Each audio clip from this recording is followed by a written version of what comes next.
Armstrong கொலை வழக்கில் கைதான நாகேந்திரன் மற்றும் அவரது உறவினர்கள் வீடுகளில் போலீசார் நடத்திய சோதனையில் 51 பட்டாக்கத்திகள் பறிமுதல் செய்யப்பட்டிருக்கின்றன. கூடுதல் விவரங்களுக்கு செய்தியாளர் செந்தில் இணைகிறார். செந்தில், விவரங்கள்.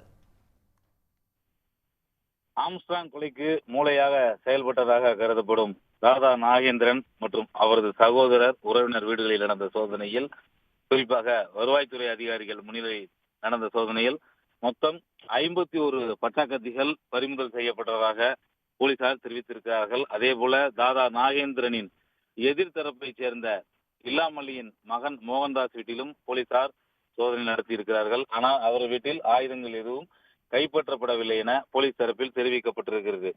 பகுஜன் சமாஜ் கட்சியின் மாநில தலைவராக இருந்த ஆம்ஸ்ட்ராங் கொலை வழக்கில் முதல் குற்றவாளியாக கருதப்படுவர் பிரபல தாதாவும் ஆயுள் தண்டனை சிறைவாசியுமான நாகேந்திரன்.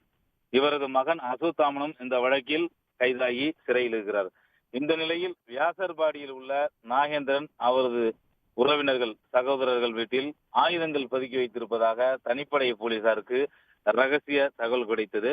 அதன் அடிப்படையில் தனிப்படை போலீசார் வியாசர்பாடி போலீசார் இணைந்து வருவாய்த்துறையினர் முன்னிலையில் சென்னை வியாசர்பாடி சத்தியமூர்த்தி நகரில் உள்ள நாகேந்திரன் மற்றும் அவரது சகோதரர்கள் அக்கா மகன்கள் வீடுகளில் அதிரடி சோதனையில் ஈடுபட்டனர். இதில் மொத்தம் 51 பட்டாக்கத்திகள் பறிமுதல் செய்யப்பட்டுள்ளதாக போலீசார் தெரிவித்திருக்கின்றார்கள். இந்த விவகாரம் தொடர்பாக நாகேந்திரனின் தம்பிகள் முருகன், இவர் 33 வழக்குகளில் தொடர்புடையவர். அதே போல நாகேந்திரனின் மற்றொரு தம்பி ரமேஷ், நாகேந்திரனின் அக்கா மகன்கள் 2 என மொத்தம் 4 பேரை போலீசார் கைது செய்து தற்போது விசாரணை நடத்தி வருகின்றனர். இதே போல நாகேந்திரனின் பரம எதிரியான இல்லாமல்லியின் மகன் மோகன்தாஸையும் தற்போது பிடித்து அவரது வீட்டிலும் சோதனை நடத்தி அவரை தற்போது கொடுங்கையூர் காவல் நிலையத்தில் வைத்து போலீசார் ரகசியமாக அவரிடம் பல்வேறு கேள்விகளை கேட்டு வருகின்றனர். அதாவது வேறு எங்காவது ஆயுதங்கள் பதுக்கி வைத்திருக்கிறார்களா என்பது தொடர்பாக தற்போது